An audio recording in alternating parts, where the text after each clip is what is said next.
Hi friends, welcome to Jaya's garden. இன்றைக்கி ஒரு சூப்பராக இன்ட்ரெஸ்டிங்கான ஒரு வீடியோ தாங்க பார்க்க போகிறோம். அதுவும் மருத்துவ மூலிகை, அதோட மருத்துவ பயன்கள் என்ன, எப்படி வளர்க்கலாம், அதுக்கு என்ன மாதிரியான பயிர் ஊக்கி கொடுக்கலாம், பூச்சி விரட்டி கொடுக்கலாம், இந்த மாதிரி பல விஷயங்களை பார்க்க போகிறோங்க. ஆனால் அந்த கட்டாயம் எல்லா வீட்லேயும் இருக்க வேண்டிய ஒரு மூலிகை. அதனால தான் இதை ஒரு லாங் வீடியோவாக போடலான்னு சொல்லி முடிவு பண்ணினேங்க. நீங்கள் இந்த சேனலை இப்போ தான் ஃபஸ்ட் டைம் பார்க்குறீங்க அப்படின்னா கண்டிப்பாக சப்ஸ்கிரைப் பண்ணிக்கோங்க. அப்படியே பெல் ஐக்கானை ஆல் ஆப்ஷன் போட்டு வச்சுக்கோங்க. என்ன மூலிகைன்னு தெரிஞ்சுக்கிறதுக்கு ஆவலாக இருக்கீங்களா? ஒன்றும் இல்லைங்க, நம்ம வீடுங்களில், நம்ம வீட்டு பக்கத்தில், கிராமத்தில் எங்கே பார்த்தாலும் தன்னால் முளைச்சி கிடக்கிற ஒரு கீரை. ஆனால் அதுக்கு நம்ம பெரிய இம்பார்ட்டன்ஸ் கொடுக்கவும் மாட்டோம், அதை நம்ம அதிகமாக சமைக்கவும் மாட்டோம். ஒரு சில பேர் அதனுடைய மருத்துவ பயன்கள் தெரிஞ்சவங்க அதை சமைப்பாங்க, அப்பப்போ சமைப்பாங்க.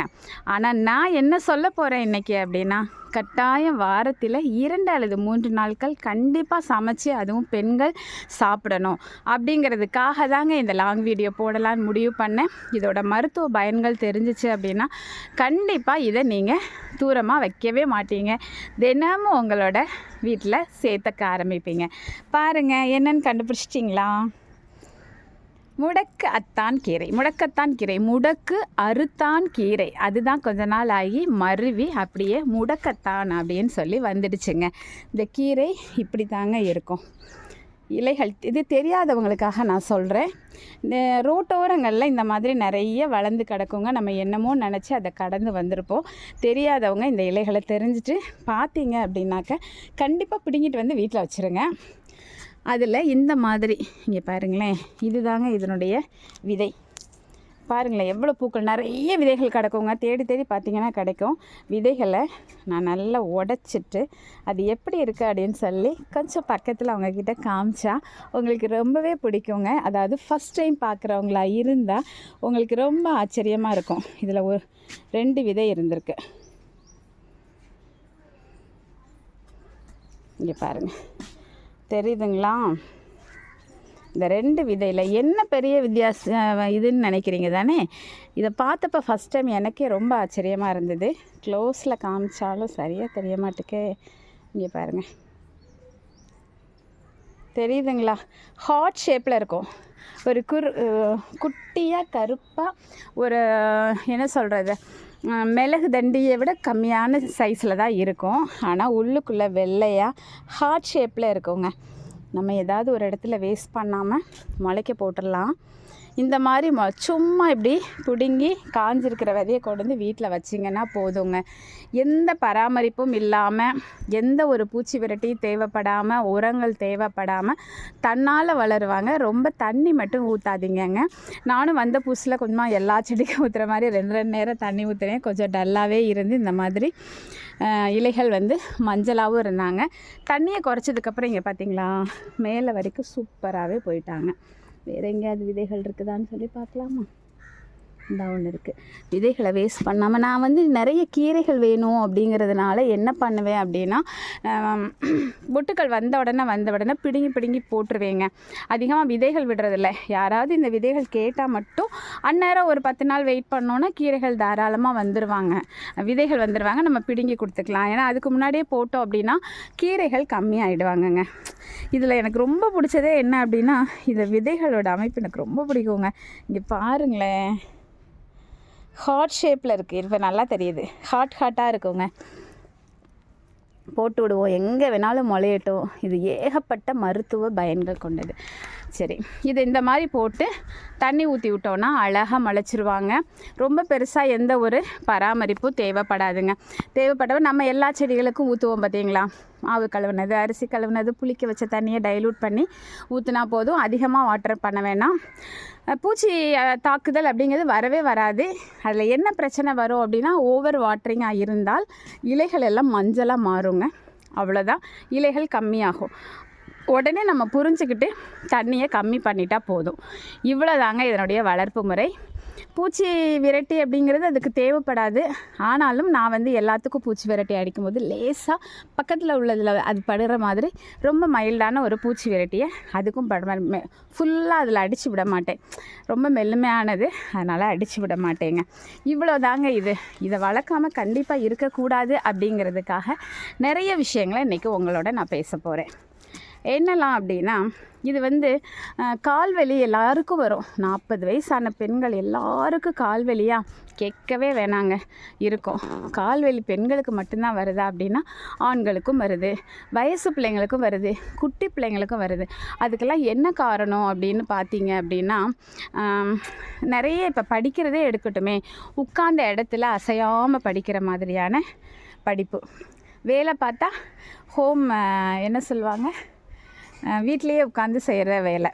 அப்போ அசையாமல் 8 மணி நேரம் 10 மணி நேரம் வேலையை முடிக்கிற வரைக்கும் அசையாமல் வேலை பார்த்துட்ருக்கிறப்ப அந்த வேலை பார்க்குறதுனால நம்ம காலுக்கு அதிகமான வேலை கொடுக்க மாட்டோம் இல்லையா?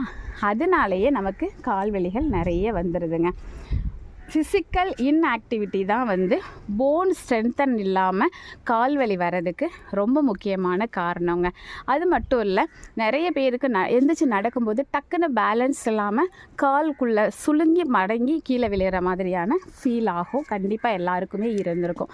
அந்த மாதிரியான விஷயங்களுக்கெல்லாம் இந்த முடக்க அற்றான் கீரை தாங்க ரொம்ப பெரிய பெஸ்ட்டு அப்படின்னு நான் சொல்லுவேன். இதை வந்து உள்பூச்சாவும் பயன்படுத்தலாம், வெளிப்பூச்சாவும் பயன்படுத்தலாம்.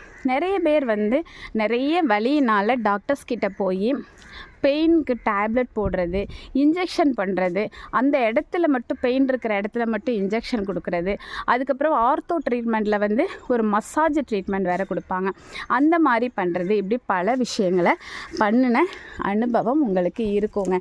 அந்த மாதிரி இருந்து எதுலேயுமே உங்களுக்கு க்யூர் ஆகலையா, உங்களுக்கான ஒரு விஷயத்தை தாங்க இன்றைக்கி நான் பேச போகிறேன். ஒன்றும் இல்லை, பேபிகார்ன் இருந்துச்சு. எப்போவுமே இங்கே வந்தால் எதையாவது எடுத்து சாப்பிடுவேன். ஸோ அதனால் அதை ஒரு கயிற்று வீடியோ எடுத்துகிட்டு ட்ரை பண்ணேன், முடியலை, விட்டுட்டேங்க. அந்த போன் ஸ்ட்ரென்த்தன் ஆகலைன்னா டாக்டர்ஸ்கிட்ட போனால் மசாஜ் அந்த மாதிரிலாம் இருப்பாங்க. இதே சித்தா டாக்டர்ஸ்கிட்ட போனீங்கன்னு வச்சுக்கோங்களேன், அவங்க உடனே நமக்கு கொடுக்கக்கூடிய அந்த ரெஃபர் பண்ணக்கூடிய டேப்லெட்ஸினுடைய அல்லது பொடி அல்லது ஏதோ ஒரு குடிநீர் எதுவாக இருந்தாலும் முடக்கற்றான் சார்ந்ததாக இருக்குங்க. ஸோ அதை நம்ம வீட்டிலையே வளர்த்து நம்மளே அதை எடுத்துக்கிட்டால் அப்படி எவ்வளோ நல்லா இருக்கும் இல்லையா? அதனால தான் என்னுடைய அன்பு உறவுகளுக்கு நான் இதை சொல்லலான்னு முடிவு பண்ணினேங்க. கட்டாயம் வீக்லி ட்வைஸு நீங்கள் வந்து ரசம் வைக்கலாம், அதில் வந்து சூப்பு போடலாம், கீரையாக சமைச்சு சாப்பிட்லாம், லைட்டாக வதக்கிட்டு அப்படியே சாதத்தில் போட்டு முதல் சாதம் ஒரு வாய் மட்டும் அப்படியே எடுத்துக்கோங்க, அது கூட நல்லது. அப்படி இல்லையா, துவையல் செய்யலாம், தோசை செய்யலாம், இப்படி பல விதமாக நீங்கள் இதில் செய்யலாங்க. நான் வந்து தோசை செஞ்சுருக்கேன். இது வந்து கசப்பு தன்மை உள்ள கீரைங்க, ஆனால் தோசையில் கலந்து சாப்பிடும்போது கசப்பு தெரியாதுங்க. அடுத்து ரசம். இன்றைக்கி நான் இந்த வீடியோவை முடித்து கீழே போகும்போது கொஞ்சம் கீரைகளை பறிச்சிட்டு போய் உங்களுக்கு நான் ரசம் வச்சு காமிக்க போகிறேன். ஏன் அப்படின்னா இன்றைக்கி எங்கள் வீட்டில் ரசம் தாங்க. ஸோ இந்த ரசம் வச்சு உங்களை அசத்தலாங்கிற முடிவு பண்ணிட்டேங்க. ஓகே, யாருக்கெல்லாம் இந்த பிரச்சனைகள் அதிகமாக வரும் அப்படின்னா, மெயினாக வந்து மெனோபாஸ் டைமில் பெண்களுக்கு அந்த ஹார்மோன் அந்த இம்பேலன்ஸ்னால் நிறைய பிரச்சனைகள் வரும். எலும்பெல்லாம் வீக் ஆகிடும், கைகால் வலி அங்கங்கே வலிக்கும். இதெல்லாம் அனுபவபூர்வமாக சொல்லிகிட்ருக்கிறேன், அதனால தான் ரொம்ப உணர்ந்து சொல்லிகிட்ருக்கேன் அப்படின்னு சொல்லலாம். மெனோபாஸ் டைமில் சில பெண்களுக்கு உடம்பு முழுக்க ஒவ்வொரு ஜாயின்ஸ்லையும் அவ்வளவு பெயின் இருக்குங்க. அதை வந்து சொன்னால் புரியாது, அனுபவிச்சாதான் புரியும். அவங்களுக்கான மிகச்சிறந்த தீர்வு நிறைய டாக்டர்ஸ் பார்த்துருப்போம். நான் கூட டாக்டர்ஸ்கிட்ட போனப்பெல்லாம் உடனே அவங்க கேட்பாங்க, மெனோபாஸா அப்படின்னா அப்படி தாங்க இருக்கும், நிறைய வெயில் படுற மாதிரி கொஞ்சம் வாக்கிங் போங்க அப்படின்னாங்க. நான் யோசிச்சுட்டேன், வெயில் படுற மாதிரி வாக்கிங் எங்கே போகிறது, மயக்கம் போட்டு தான் கீழே விழணும். ஆனால் நமக்கு பிடிச்ச கார்டனில் வெயிலில் நின்னால் நமக்கு நல்லது தானே. ஸோ இன்றைக்கி வீடியோவை வெயிலில் எடுக்க வந்திருக்கேன். ஏன் அப்படின்னா இதை ஒரு காரணமாக உங்ககிட்டயே நான் சொல்லணும் இல்லையா? வெயில் வந்து நம்மலாம் இப்போல்லாம் பார்த்திங்க அப்படின்னா வெயிலே படாமல் பத்திரமா ஏதாவது ஒரு வெஹிக்கிளில் போகிறது, இல்லைன்னா எங்கேயாவது போகணுன்னா காரில் போகிறது, அதனால் பெண்களாக இருக்கட்டும் ஆண்களாக இருக்கட்டும் எல்லாருமே கொஞ்சம் வெயில் படுற மாதிரி நம்மளை பழக்கிக்கணும் அப்படிங்கிறதையும் சொல்லிடுறேங்க. அதுக்கப்புறம் பார்த்திங்க அப்படின்னா யூரிக் ஆசிடோட கிறிஸ்டல் வந்து நிறைய பேருக்கு வந்து டெபாசிட் ஆகிருக்கும் ஒவ்வொரு ஜாயின்ஸ்லையும். அதையெல்லாம் கரைச்சி கொடுக்குற தன்மை வந்து இந்த முடக்கத்தான் கீரைக்கு இருக்குதுங்க. அந்த ஜாயின்ஸ்லலாம் அது வந்து டெபாசிட் ஆகிறதுனால ரொம்ப சிவியராக ஒவ்வொரு ஜாயிண்ட்லேயும் பெயின்லாம் இருக்குங்க. ஸோ அதையெல்லாம் கரைக்கக்கூடிய தன்மை வந்து இந்த முடக்கத்தான் கீரைக்கு இருக்குதுங்க.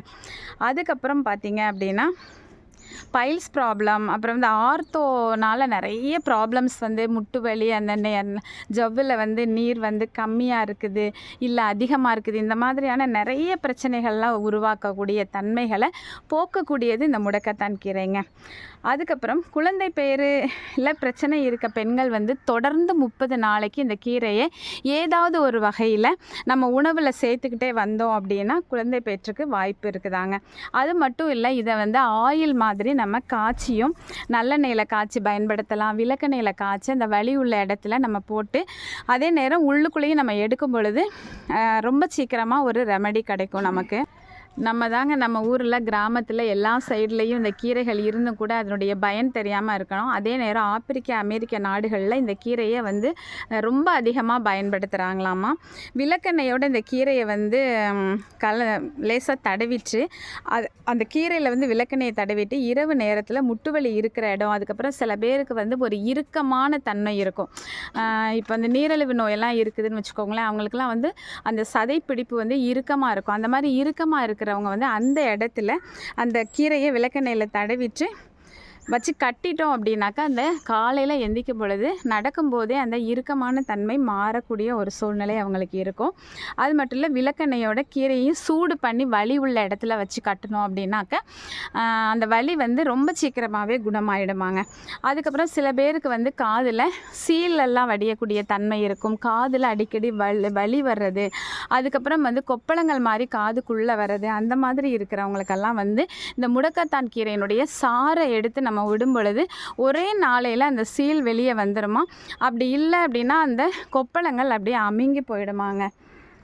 அதுக்கப்புறமா நல்லெண்ணெயில் இந்த கீரையை வதக்கி கட்டி மாதிரி உடலில் எங்கேயாவது இருந்துச்சு அப்படின்னா அந்த கட்டி பகுதிகளில் இந்த கீரையை வச்சு நம்ம கட்டிட்டோம் அப்படின்னா ஒரே நாளையிலேயே அந்த கட்டி வந்து அமுங்கி போயிடும், வலியும் இல்லாமல் போயிடுமாங்க. அதுக்கப்புறமா குடற்புழுக்களை வெளியேற்றக்கூடிய தன்மை இந்த முடக்கத்தான் கீரைக்கு இருக்குதுங்க. என்ன பண்ணலாம் அப்படின்னா கசப்பு தன்மை அதிகமாக இருக்கிறதுனால இதை வந்து நல்லா கசக்கி சாறு எடுத்தோ இல்லை மிக்சியில் போட்டு அரைச்சி கூட சாறு எடுத்துட்டு ஒரு ஸ்பூன் அளவுக்கு நீங்கள் வெறும் வயிற்றில் குடிச்சிங்க அப்படின்னா குடற்புழுக்களை எல்லாம் வெளியேற்றக்கூடிய தன்மை இதுக்கு இருக்குது. அதுக்கப்புறமா சில பேருக்கு டெலிவரி டைமில் கழிவுகள் எல்லாம் அதிகமாக வெளியேறாமல் இருக்குமா, அந்த மாதிரி இருக்குது. அந்த இது நமக்கே வந்து வயிற்று பகுதியில் ரொம்ப வயிறு பெருசாவோ இல்லை வலிகளோட கூட இருக்குங்க. அந்த மாதிரி இருக்கிறவங்க அடி வயிற்றில் வந்து இதை வந்து அரைச்சி பத்து போட்டோம் அப்படின்னாக்க அந்த வெளிப்பூச்சா போட்டாவே போதும், நமக்கு எல்லாமே வெளியே வந்துடுங்க. அதுக்கப்புறமா சூரணம் மாதிரி கூட இதை நம்ம தயார் பண்ணி உள்ளுக்குள்ளே எடுத்துக்கலாம். இந்த மாதிரி பலவிதமாக நம்ம முடக்கத்தான் கீரையை எடுத்துக்கிறதுனால நமக்கு ரொம்ப ரொம்ப அதிகமான பயன்கள் இருக்குது. அதை வளர்க்குறது எப்படி ஈஸி, எப்படி அதுக்கு எல்லாம் பண்ணோம் அப்படிங்கிற விதை கூட நான் உங்களுக்கு போட்டு காமிச்சிட்டேன். இதுக்கு என்ன மண்கலவை எடுத்திருக்கேன் அப்படின்னா 1:1 ரேஷியோ தாங்க. 1 பங்கு ஆட்டுச்சாணம் எடுத்திருக்கேன், 1 பங்கு தேங்காய் நார் கழிவு, 1 பங்கு செம்மண் எடுத்திருக்கேன், கொஞ்சமாக வேப்ப முன்னாக்கம், கொஞ்சமாக மண்புழு உரமும் போட்டு இதுதான் என்னுடைய மண்கலவை. நீங்கள் சாதாரணமாக தரைப்பகுதிகளோட கூட இந்த விதையை போட்டு விட்டிங்கன்னா ஈஸியாக முளைச்சிரும். இப்போ இந்த இடத்துல நம்ம விதை போட்டதை உங்களுக்கு நான் காமிச்சேன். இதை எப்படி வளருது அப்படிங்கிற அப்டேட்டையும் நான் அடுத்தடுத்த வீடியோவில் உங்களுக்கு நான் கொடுக்குறேன். இப்போ நான் இந்த இலையை பறிச்சுக்க போகிறேங்க. பறிச்சிட்டு நம்ம வீட்டில் ஒரு ரசம் வைக்க போகிறேன் அப்படின்னு சொல்லி சொன்னேன். அந்த ரசமும் உங்களுக்கு நான் வச்சு காமிச்சிடுறேன். அப்படியே வாங்க நம்ம கிச்சனுக்கு போயிடலாம். ரொம்ப வெயில் அதிகமாக இருக்கனால முழுசாக கட் பண்ணி எடுத்துக்கலாங்க. கட் பண்ணிவிட்டு உங்ககிட்ட காமிக்கிறேன். முடக்கத்தான் கீரையை நல்லா வாஷ் பண்ணிவிட்டு கொஞ்சோண்டு 1/2 டம்ளர் அளவுக்கு தண்ணி விட்டு வேக வச்சு இந்த தண்ணியை மட்டும் ஃபில்ட்ரு பண்ணி எடுக்கணும். நல்லா இவ்வளோ காணம் இருந்துச்சுங்க, நல்லா ஒரு கைப்பிடி அளவுக்கு இருந்துச்சு க்ளீன் பண்ணப்போ. இப்போ இது வேகட்டும். நம்ம வந்து ரசத்துக்கு தேவையானதெல்லாம் ரெடி பண்ணிக்கலாம். பாருங்கள், ரொம்ப வேக வைக்கக்கூடாதுங்க முடக்கத்தான் கீரையை. ஓரளவு இந்த கீரையினுடைய சாறு இறங்க ஆரம்பித்த உடனே நம்ம இறக்கிடலாம். இதை இறக்குன உடனே அடுத்து நம்ம என்ன பண்ண போகிறோம்னா, இதில் புளி கரைச்சிருக்கேங்க, கொஞ்சோண்டு நெல்லிக்காய் அளவுக்கு புளி, அப்புறம் ஒரு பெரிய தக்காளி அரைச்சி ஊற்றிருக்கேன். அதோட பெருங்காயத்தூள், மஞ்சள் தூள், உப்புத்தூள் எல்லாமே போட்டிருக்கேன். அதை நல்லா நம்ம கொதிக்க வைக்கலாம். இது கொதித்ததுக்கப்புறமா அந்த கலவையை இதில் சேர்த்துட்டு அதுக்கப்புறம் என்ன ப்ராசஸ் பண்ணுறேங்கிறதையும் நான் காமிக்கிறேங்க. இதை வந்து ரசமாக ஊற்றி சாப்பிட்லாம், ரொம்பவே நல்லாயிருக்கும். அது மட்டும் இல்லை, சூப்பாக கூட நீங்கள் வந்து ஃபில்டர் பண்ணி குடிக்கிறதுனால கூட இதையே சூப்பாகவும் நீங்கள் கன்வெர்ட் பண்ணி குடிக்கலாம். டேஸ்ட் ரொம்பவே நல்லாயிருக்கும். டேஸ்ட்டுங்கிறதுக்கு அப்பாற்பட்டு இதை தொடர்ந்து குடிச்சிங்க, இல்லை வாரத்தில் 2 நாள் 3 நாள் குடிச்சிங்க அப்படின்னா உங்களுடைய உடம்பு வலி போயிருந்தே அப்படிங்கிற மாதிரி இருக்குங்க. ட்ரை பண்ணி பாருங்கள். இது கொதிக்கட்டும், அதுக்கப்புறம் நான் அடுத்து என்ன பண்ணுறேன்னு சொல்கிறேன். அங்கே புளி கரைசல், தக்காளி எல்லாம் அங்கே கொதிக்க வச்சுருக்கோம்ல, அந்த டைம்லேயே இங்கே வந்து கடுகு வெந்தயம் போட்டு தாளித்து அதில் 2 பட்டை மிளகா, அதுக்கப்புறமா கருவேப்பிலை போட்டு தாளிச்சிட்டு நம்ம பூண்டு, சீரகம், மிளகு மட்டும் 1 2 தட்டி வச்சுருக்கேங்க. அதையும் இதில் நல்லா வதக்கி ரெடியாக வச்சுக்கிட்டோம் அப்படின்னா ஈஸியாக நம்ம செய்கிறதுக்கு நல்லாயிருக்கும்.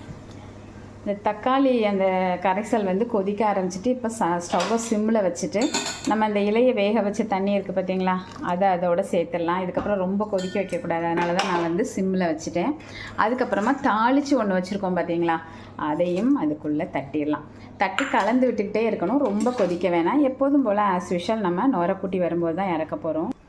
ரொம்ப கொதிக்கக்கூடாது. லைட்டாக அப்படி கொதி வந்த உடனே கொஞ்சமாக நம்ம தண்ணி மேலே விட்டுட்டோம் அப்படின்னா அப்புறம் கொஞ்சம் நேரத்தில் தெளிய ஆரம்பிச்சிடும் ஃப்ரெண்ட்ஸ். இப்போ நான் ஸ்டவ் ஆஃப் பண்ணிட்டேன். கண்டிப்பாக இது மாதிரி நீங்கள் வாரத்தில் ஒரு நாள் ஏதாவது ஒரு வகையில் உள்ளேயும் எடுத்துகிட்டு வெளியும் போட்டிங்க அப்படின்னா உங்களுக்கு இருக்கக்கூடிய பிரச்சனைகள் வந்து முடக்கு சம்மந்தப்பட்ட பிரச்சனைகள் எல்லாமே, கால்வலி, முட்டு வலி, நீ பெயின் எல்லாமே சரியாயிடுங்க. இது வந்து சின்ன பிள்ளைங்களுக்கு கூட கொடுக்கலாம், பெரியவங்க மட்டும் இல்லை. இப்போல்லாம் உட்கார்ந்த இடத்துலையே எல்லா வேலையும் பார்க்குறனால அவங்களுக்குமே வந்து போன் ஸ்ட்ரென்த்தன் இல்லாமல் ரொம்பவே கஷ்டப்படுவாங்க.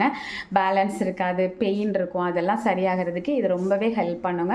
ஸோ அதனால் வீட்டில் ட்ரை பண்ணி பாருங்கள். பிடிச்சிருந்தா கண்டிப்பாக நமக்கு பிடிச்சதா மற்றவங்களுக்கும் ஷேர் பண்ணணும் இல்லையா, ஃப்ரெண்ட்ஸ் அண்ட் ரிலேட்டிவ் ஷேர் பண்ணிடுங்க. மறக்காமல் சேனலை சப்ஸ்கிரைப் பண்ணி சப்போர்ட் பண்ணுங்கள். Okay, bye friends.